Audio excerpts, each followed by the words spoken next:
Welcome to Energy Stew. This is Peter Roth, your host. And I'd like to ask you, how often do you metaphorically get pebbles in your shoes? Isn't that annoying? Walking along and all of a sudden there's a pebble there. Well, maybe that's also how life is.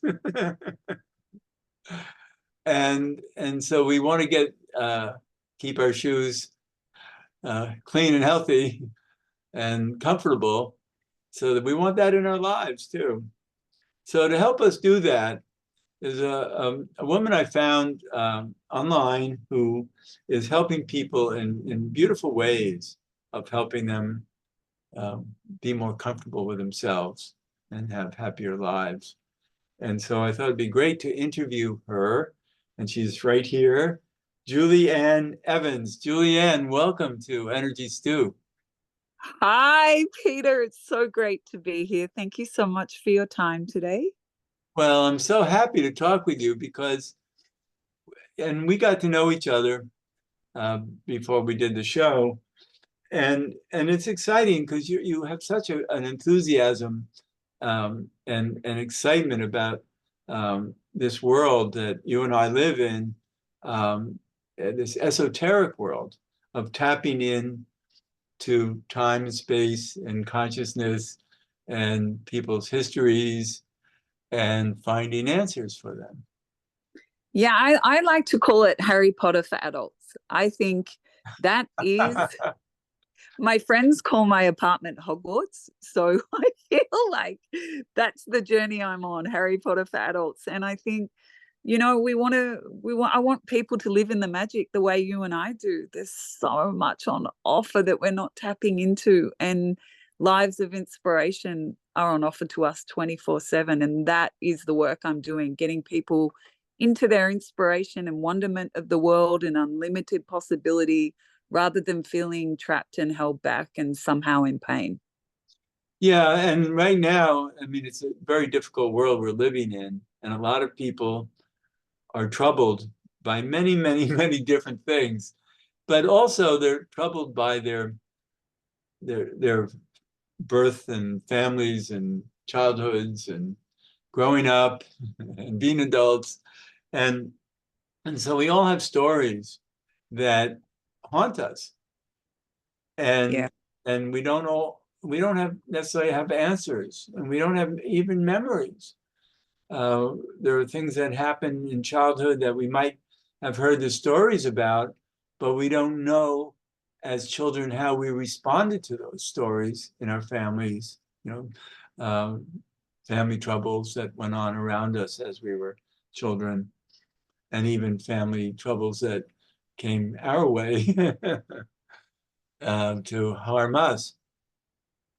And so most people are living in patterns of survival from childhood on that feel awkward and unwhole, and um, and I know those people find you. Yes, this is a work I'm doing. So what you're describing is the unconscious is 0 to 6, and it's when we feel everything intensely, but we don't have language. So with our parents, if they were to die, we would die. So we just give unconditional love to stay in the world. And I find often what has kept us alive and allowed us to survive the first half of our life will prevent us from living in the second half of our life. And that's why it's so important that the unconscious is cleared. But we get born and there's no manual. So what I've developed is I've got this ability to tap into each person's manual and build it with them and hand it to them. So these intense moments of dysregulation or fear of being in the world or going into old coping strategies of how to remain being in a human form and, like you said, surviving, shifting that into life is effortless. I just have to receive and I can be in flow rather than resistance. And when people are unconscious, they don't know it, but they're blocking their ability to receive life as it's meant to be for them. But these things we call upheaval and pain are essentially just lessons of the soul to get us to evolve to a higher consciousness. And the goal is consciousness. All is on loan. We're not taking anything with us. We're here to learn, and knowledge is everything. Right. And I'm thinking of the words personal power that people don't feel. So many people are in survival and struggling and just lucky to get through every day. And I have, oops, sorry, I have a disturbance in the background here. And don't feel powerful. People, it's difficult to live in a world where we don't feel whole. And so what your goal is to help people find a sense of fullness in themselves. Let's call it heartfulness, that has been missing. And you're good at tapping in. And we'll talk more about that. You have intuitive abilities to tune in and see where those flaws are in our makeup that keep us from personal power. So exactly.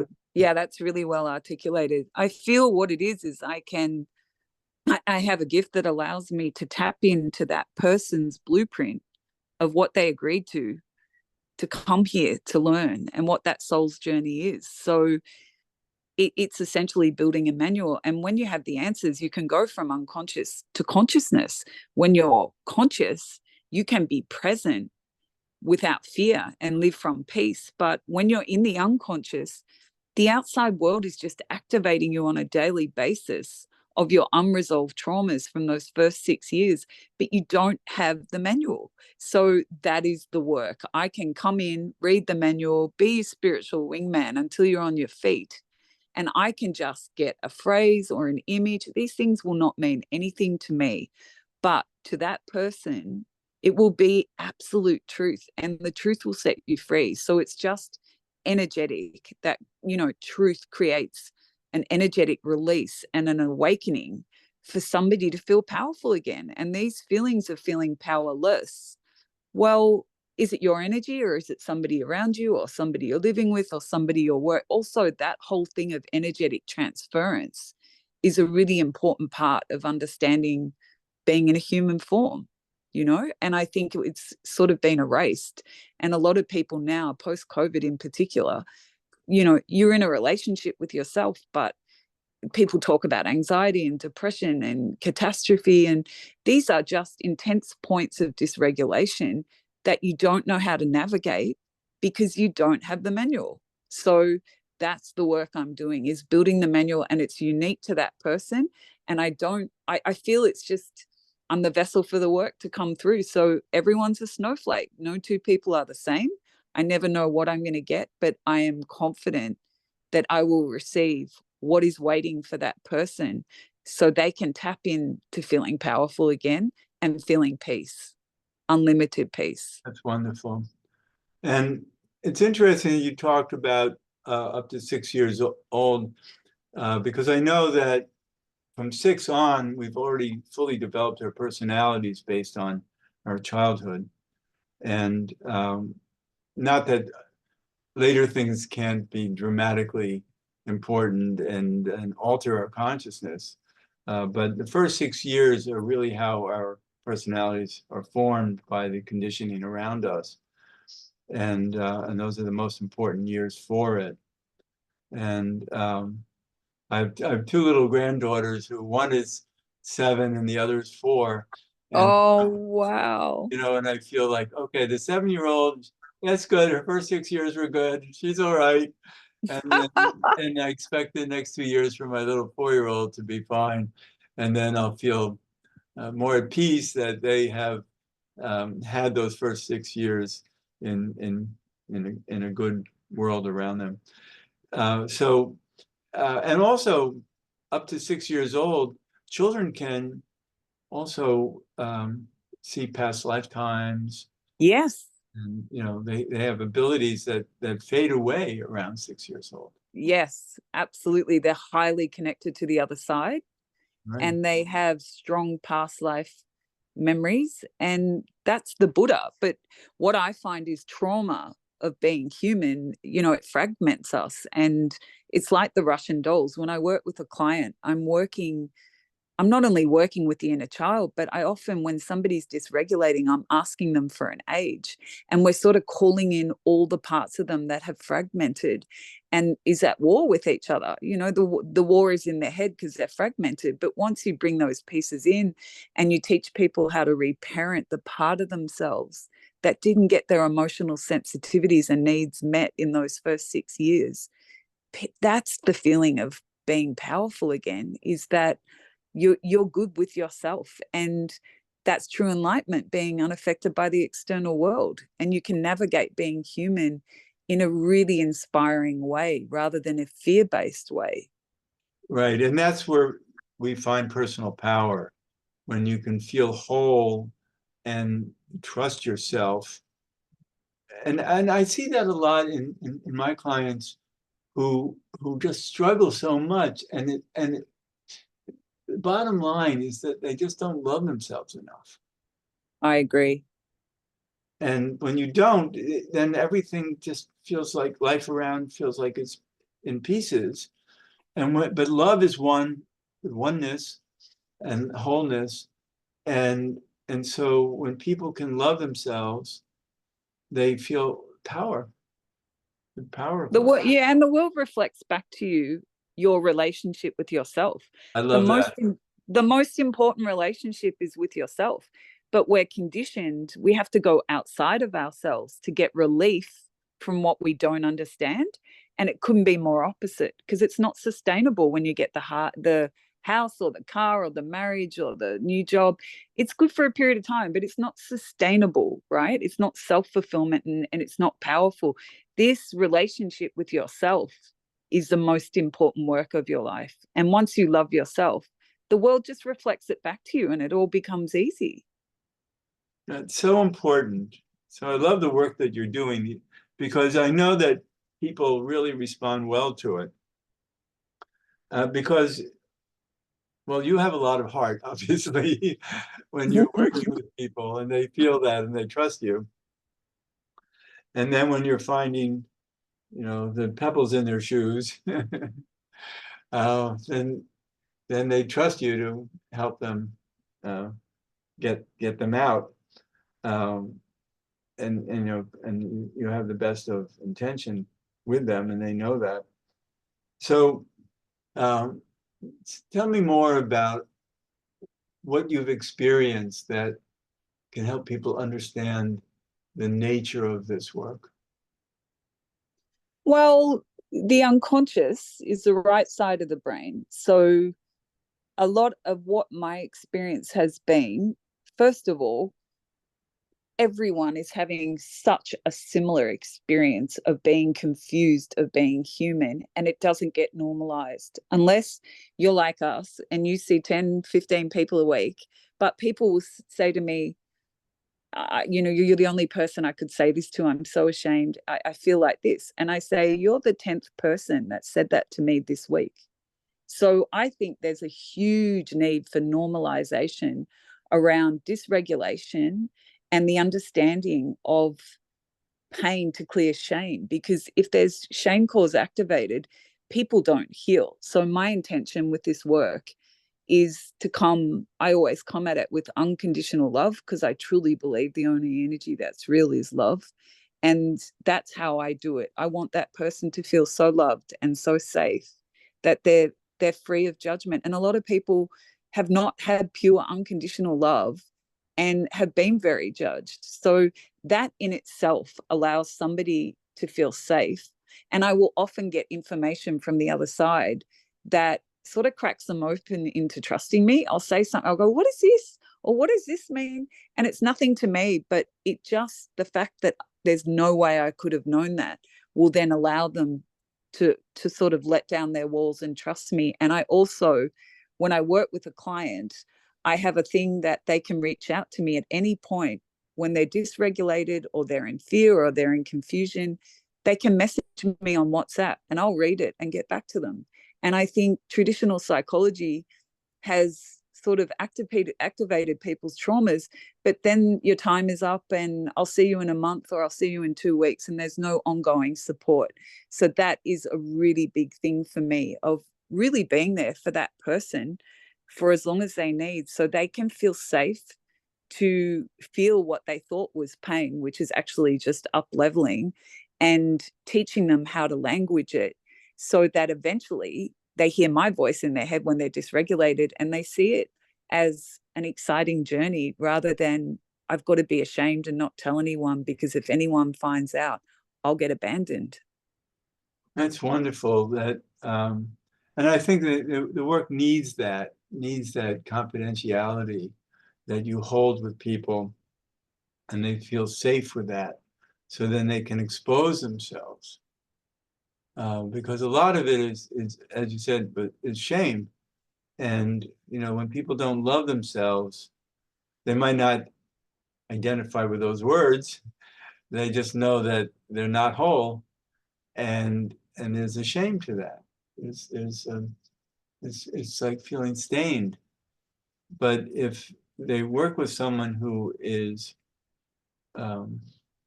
such a loving presence that they feel safe, then they can let it all out.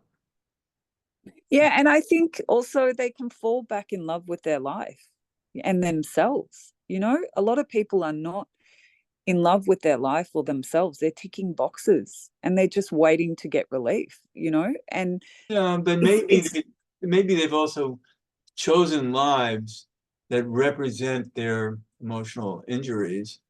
Yeah, I agree. And then they might have to actually see that these lives, need correction, not just themselves, to come at it better, but actually to change the circumstances that have been supporting their dysfunctional patterns. 100%. And that's what the building of the manual is what is your authentic truth? And are you living your life or are you living somebody else's goals and values? Like, people aren't even aware, but they just know they're working so hard to achieve, but they never feel fulfilled. And I say, but whose goal was this in the beginning? And we don't know, right? Because all these programs are on play 0 to 6. So that's a big part of it, is clearing the ancestral files too. And the wars were not that long ago, so the wars were survival. People didn't have the luxury of reflection and observation. And, not often marriages were based on loves. We're living in different times where there's a lot on offer and there is a lot of freedom to be tapped into, but people are living from ancestral restricted belief systems, which are holding them back from tapping into that freedom. Right. And also many people are afraid to face that and to realize that they do have to live more freely with themselves and maybe change circumstances of their lives that they were afraid to before. And it can be fun, I just think there's this limited belief that doing the deep dive on yourself has to be hard and arduous, has got to be expensive, and it's going to take a long time. My friends call the work I'm doing speed dating for mental health because it's so quick and it's fun and it's social. And I just have developed a way to get people to fall in love with discovering themselves and getting excited about coming to sessions and talking about uncomfortable things rather than it's pain and shame and all the rest of it. No, this is such an exciting time in your life, and it's inspiration to understand yourself and love yourself and not beat up on yourself. Like, let's get into the fun and the inspiration of being human. See, I think it's a lot about where you're coming from about it that really adds to it. You're not like a traditional therapist who just needs to be quiet and be like a wall for their clients to bounce against. You're a heart for people to bounce with. Oh, that's beautiful. I just love what I do and I'm living it. So what I'm doing is I know what's on offer, and a lot of people don't have the contrast. So I just sort of try and pull them into my reality of, magic is everywhere, miracles are everywhere. Just receive, just get up, put your Nikes on, and get going and have a great time. And it doesn't have to be hard, it doesn't have to be painful. You can just feel like the best version of yourself when you do this work. But there's a real limited belief that's been on play for a long time that it equals pain. A lot of people say to me, I'm so worried. What if I start crying and I never get out of bed again and I lose and they catastrophize it. And I'm like, no, just lean into it and reach out to me if anything happens. And I just keep it light because it is meant to be fun and it is meant to be inspiring. It's understanding who you are is the greatest gift you can ever give yourself. Yeah, but it's great to feel supported is so important, because that people will find their strength from the love of, for instance, your unconditional love can give people the strength to find their own unconditional love for themselves. Yes. Yes. And it needs that. I think we need to mirror that and be a role model of that. And then people can emulate that and make their lives happier that way. Well, that's emotional freedom, isn't it? When you love yourself, that's emotional freedom. So I'm just getting the boulders out of the stream so there can be flow in the water. That's it. Right. Or pebbles out of the shoe. I like Pebbles that. out of the shoe. Yep. You can still walk. When you've got a pebble in your shoe, you can still walk, but it's not comfortable. Kind of. Yeah. And then you tap in. I mean, one of the strengths and the reason why I think you're um, talented at this is that you have intuitive abilities that are unique to tap in and see the past and to see people's troubles and understand them and so they know that you know where they're coming from historically. Yeah, I feel the unconscious is they'll feel it intensely, but they don't have language around it. So that's why they can't shift it to the front of the brain and make it conscious. So what I do is come in and give it language. And so many people have said, before I worked with you, I just would freeze. My mind would go blank. I wouldn't know what to say. And that leads to all sorts of problems if you can't be assertive in the moment and hold emotional boundaries because you don't know how to articulate yourself and you're worried you're going to be judged. It's just a whole hot mess. But once you have the language, that's proper emotional freedom because you can protect yourself from being abused or being judged or, it's just everything to understand yourself, be able to articulate in the moment what your sensitivities and needs are and demand them to be respected in order for you to feel safe as a human. But another good thing is that I understand you're pretty quick at this, so people can get results pretty quickly. Yeah, fast. It's not a long process. I ask people when they do a session, it's a good idea to do 3 or 4 in a row just to get into the groove of the language and the homework. I give people homework and I stay in touch with them in between sessions. And that's it feels like I'm teaching them a language, So if you've been on the earth for how long, you're not going to learn the language in one session. So you have to be realistic about that. But it's incredibly fun. And once you start getting the aha moments and they step into that Harry Potter magic and they work with their wand correctly, people start getting really excited and joyful and they count down to their sessions, because they're excited to understand more because the shame's been removed. Yeah, and I'm getting this idea that to come from a place of everything is okay anyway, because Yes. none of us are perfect, we'll never be perfect, and we need to make that okay. Yes, very much so. It's meant to be messy. And there's, as you know, right, there's there's so much great stuff in the gray area. I just don't think it's black and white. And I say to people, you know what, the only thing that gives anything meaning is the story you're attaching to it. So let's attach better stories, right? Is I like that. often we say, this is the best thing that's ever happened to me. 6 months down the track, we're like, I can't believe I agreed to that. This is the worst thing that's ever happened to me, and vice versa. So nothing is good or bad. It just is. But let's choose a better story that will empower you to get to where you're going and let go of these negative files. Yeah, let people know that they're wonderful anyway. Well, I say to people, you know what? There's nothing to fix. You're perfect and you were born perfect, but we need to remove everything that's not yours, that's making you feel otherwise. And it's just like peeling an onion to get to the core of the all-knowing being. And that's who we were when we were born. When we're born, we're so in love with ourselves and our world around us. Yes. And that person is still in there. I love that. I have a little grandson who's almost a year old, and he's just so full of joy all the time. It's so beautiful. Oh, such a beautiful, they're just little Buddhas. And we've all got that little Buddha inside us crying out to be heard, who hasn't recovered from those first 6 years and is crying out to us to self-parent ourselves and give love to ourselves. And that's what this work is. That's great. So you're in Melbourne, Australia, and luckily people don't have to fly or take a boat. Yes, long way away from the other side. I do all my calls on WhatsApp. It's just a phone call and a conversation.